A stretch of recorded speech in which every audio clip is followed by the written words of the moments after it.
Hi friends, నమస్తే. Welcome to our channel Sakhi best life. ఈరోజు Andhra special వంటకం, సాంప్రదాయమైన వంటకం అదే అండి చలిమిడి. ఎలా ప్రిపేర్ చేసుకోవాలో చూసేద్దాం. ఈ టిప్స్ని ఫాలో అయితే చేస్తే పర్ఫెక్ట్గా వస్తుంది. చాలా మృదువుగా వెన్నలాగా వస్తుంది. ముందుగా రేషన్ రైస్ 1/2 kg తీసుకొని 2-3 అవర్స్ వరకు నానబెట్టాలి. 2-3 అవర్స్ తర్వాత నానబెట్టిన బియ్యాన్ని వాటర్ లేకుండా ఇలా చిల్లుల గిన్నెలో రైస్ వేసి వాటర్ని తీసేసి కాస్త డ్రై అవ్వనివ్వాలి. ఇప్పుడు మిక్సీ జార్లో తీసుకొని రైస్ని వేసి మెత్తగా పిండిలాగా చేయాలి. ఈ తడి బియ్యాన్ని పిండి చేయాలి. బియ్యం అనేది అస్సలు పులవకూడదు.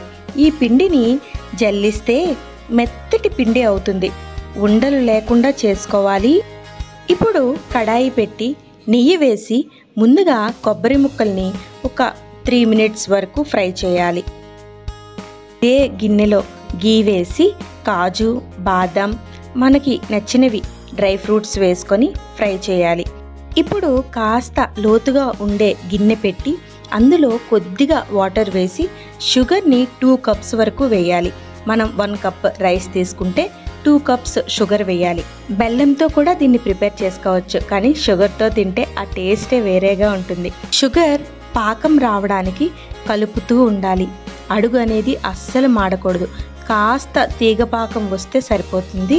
ఇలా లేత తీగపాకం వచ్చేటప్పుడు ఇలాచి, వేయించి పెట్టుకున్న కొబ్బరి ముక్కలు, డ్రై ఫ్రూట్స్ వేసి బియ్యం పిండిని కొద్దిగా వేస్తూ కలపాలి. ఉండలు లేకుండా కలుపుకోవాలి. దీనిలో బెల్లంతో కూడా ప్రిపేర్ చేస్తారు, కానీ ఆంధ్ర స్పెషల్ షుగర్తోనే చేస్తారు. బియ్యం లక్ష్మీదేవితో పోలిస్తే పంచదారని చందమామతో పోల్చి వీటి కాంబినేషన్స్తో చేసే ఈ చలిమిడి కడుపుకి చలవ చేస్తుంది. అందుకే పెళ్ళిళ్ళకి, శ్రీమంతాలకు, ఇలా ఏ శుభకార్యానికైనా ఆడపిల్లకి ఖచ్చితంగా ఇది పెట్టే పంపిస్తారు. మన ఇంట్లో చేసుకునే పూజా కార్యక్రమాలకు కూడా దీన్ని ప్రసాదంగా చేసి పెడతారు. అమ్మవార్లకి అయినా అయ్యవార్లకి అయినా ఎవరికైనా చాలా ఇష్టమైన ప్రసాదం. ఇలా కొద్దిగా మధ్యలో నెయ్యి వేస్తూ ఇలా కలుపుతూనే ఉండాలి. ఇలా కలుపుతూ ఉన్నప్పుడే పిండి అనేది బాగా చిక్కబడి పాకంలాగా వస్తుంది. నెయ్యి అనేది ఒకేసారి వేయకూడదు. మధ్యలో కలియబెడుతూ నెయ్యి వేస్తూ కలుపుతూ ఉండాలి. ఇలా కాస్త ముద్దలాగా అయ్యేటప్పటికి మనం స్టవ్ ఆఫ్ చేసేసి దీన్ని వేరే ప్లేట్లోకి సర్వ్ చేసుకుంటే సరిపోతుంది. చాలా ఈజీగా మన ఇంట్లో ఉండే వాటితోనే చలివిడిని ప్రిపేర్ చేసుకోవచ్చు.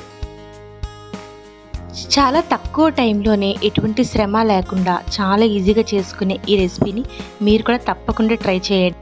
Thank you for watching.